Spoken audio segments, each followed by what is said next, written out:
Hello દોસ્તો, સ્વાગત છે તમારું મારી ગુજરાતી સ્ટોરી ચેનલમાં. ગળધરા ખોડિયાર માતાજીના ધામમાં બનેલ સત્ય ઘટના.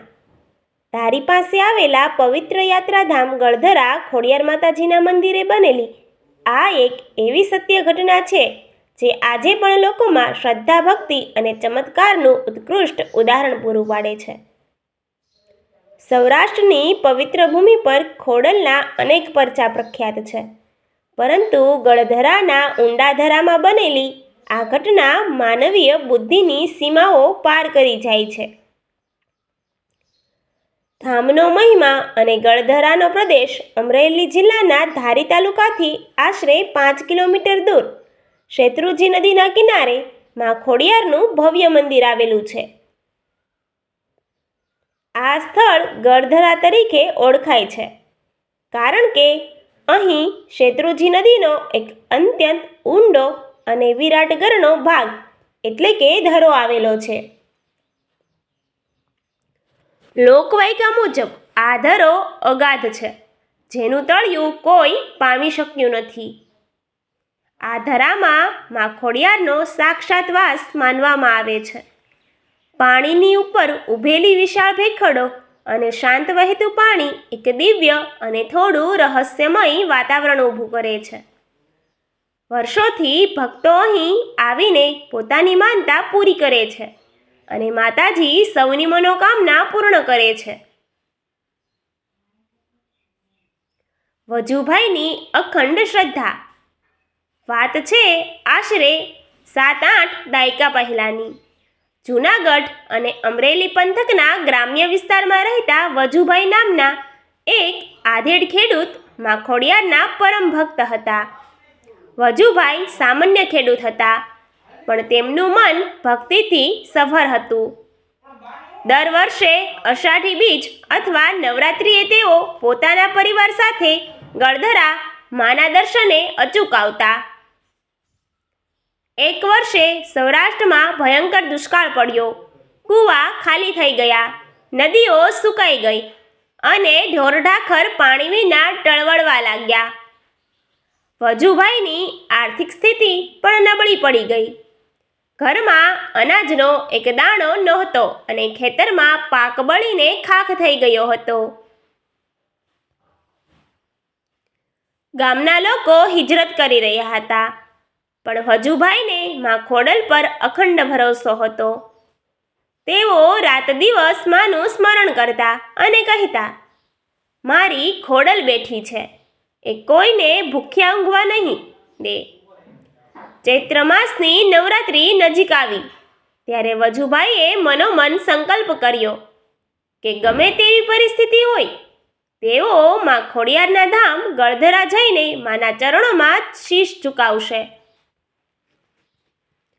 તેમની પાસે ભાડાના પૈસા પણ નહોતા, તેથી તેમણે પત્ની રાધાબહેન અને 12 વર્ષના દીકરા લાખા સાથે પગપાળા જ યાત્રા શરૂ કરી.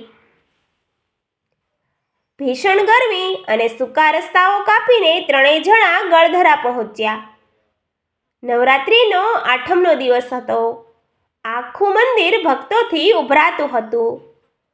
શેત્રુંજી નદીના ધરામાં હજુ પણ અગાધ પાણી ભરેલું હતું. વજુભાઈએ નદીના કાંઠે જઈને સ્નાન કર્યું અને માના દર્શન માટે લાઈનમાં ઊભા રહ્યા. દર્શન કરીને વજુભાઈ ભાવવિભોર થઈ ગયા. તેમણે મા સમક્ષ પ્રાર્થના કરી, હે મા, આખા મલક પર દુઃખના વાદળો ઘેરાયા છે. તારા આ દીકરા પાસે તને ચડાવવા માટે શ્રીફળના પણ પૈસા નથી.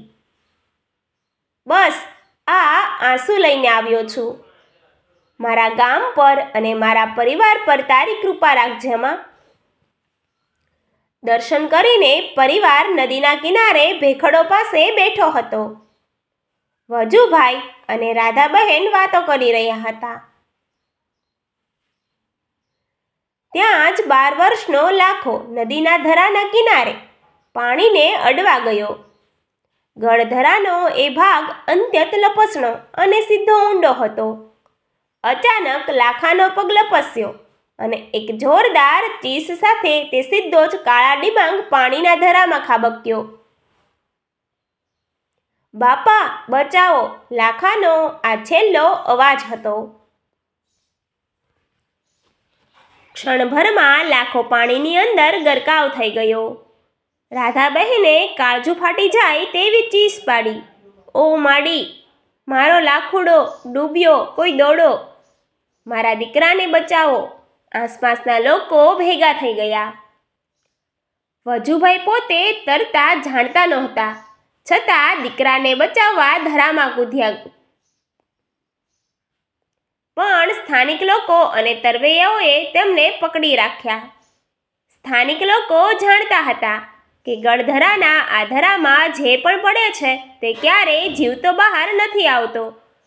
તેનું તળિયું જ નથી અને અંદર પાણીના એવા વમળો છે કે માણસને નીચે ખેંચી જાય છે. 2-3 સ્થાનિક તરવૈયાઓએ ધરામાં ડૂબકી લગાવી, પણ 10-15 મિનિટની શોધખોળ પછી તેઓ હાંફતા હાંફતા બહાર આવ્યા. તેમણે માથું ધુણાવતા કહ્યું, ભગત, પાણી બહુ ઊંડું છે, નીચે કશું દેખાતું નથી. હવે છોકરો જીવતો મળવો અશક્ય છે. અડધો કલાક થઈ ગયો છે. એના શ્વાસ ફૂલી ગયા હશે. દીકરાના મોતના સમાચાર સાંભળતા જ રાધાબહેન બેભાન થઈને જમીન પર ઢળી પડ્યા. આખું વાતાવરણ રોકકળથી ભરાઈ ગયું. પણ વજુભાઈ પથ્થરની મૂર્તિની જેમ ઊભા રહ્યા. તેમની આંખોમાંથી શ્રાવણ ભાદરવો વહેતો હતો, પણ તેમનો ખોડલ પરનો ભરોસો તૂટ્યો નહોતો. તેઓ દોડતા મંદિરમાં ગયા. ગર્ભગૃહની સામે સાષ્ટાંગ દંડવત પ્રણામ કર્યા. લોહી નીકળે એટલી જોરથી પોતાનું માથું મંદિરના પગથિયા પર પછાડ્યું.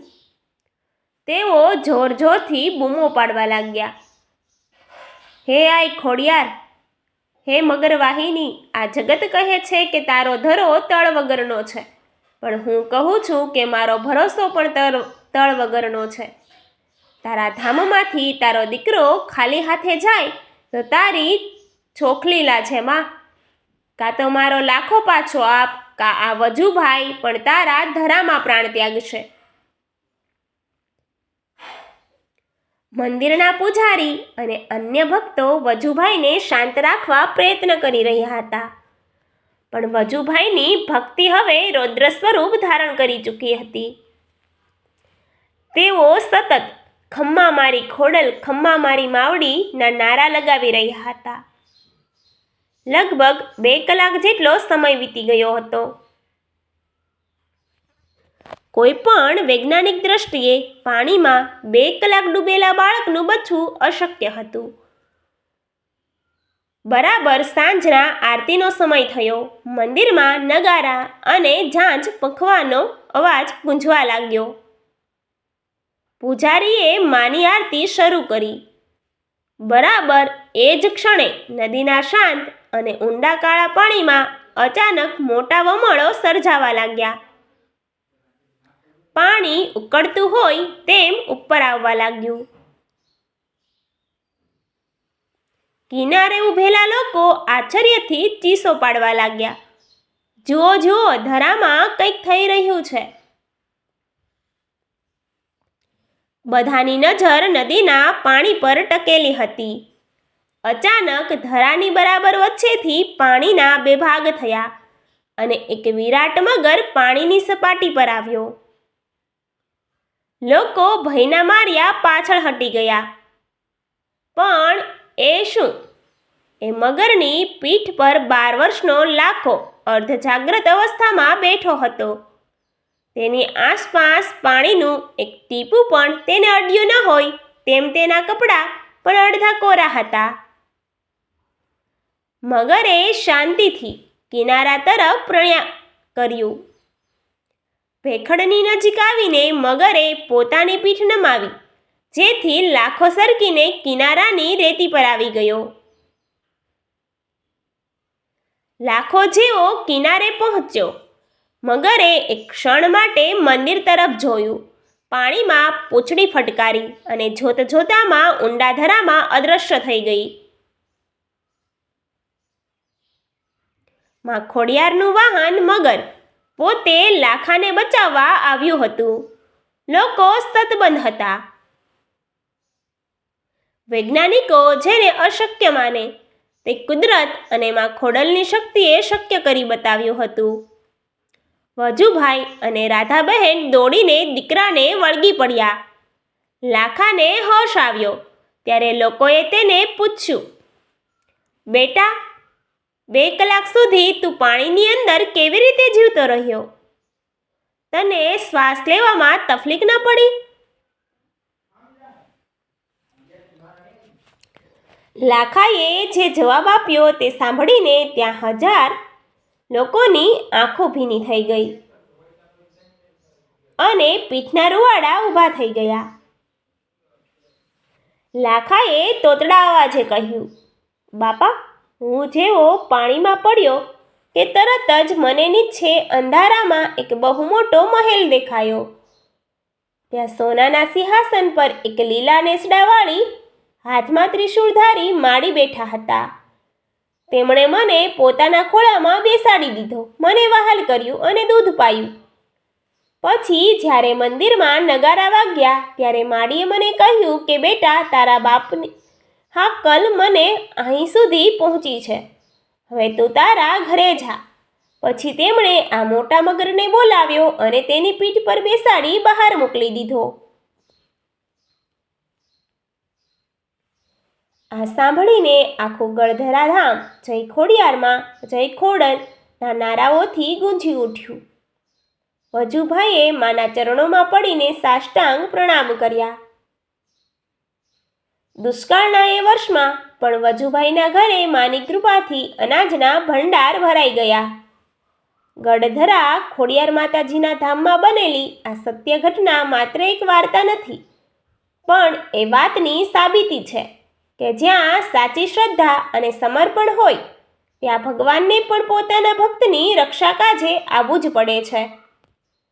આજે પણ જે ભક્તો સાચા હૃદયથી ગળધરાના ધરા પર જઈને માં ખોડલને આજીજી કરે છે તેની વહારે માં આજે પણ થાય છે.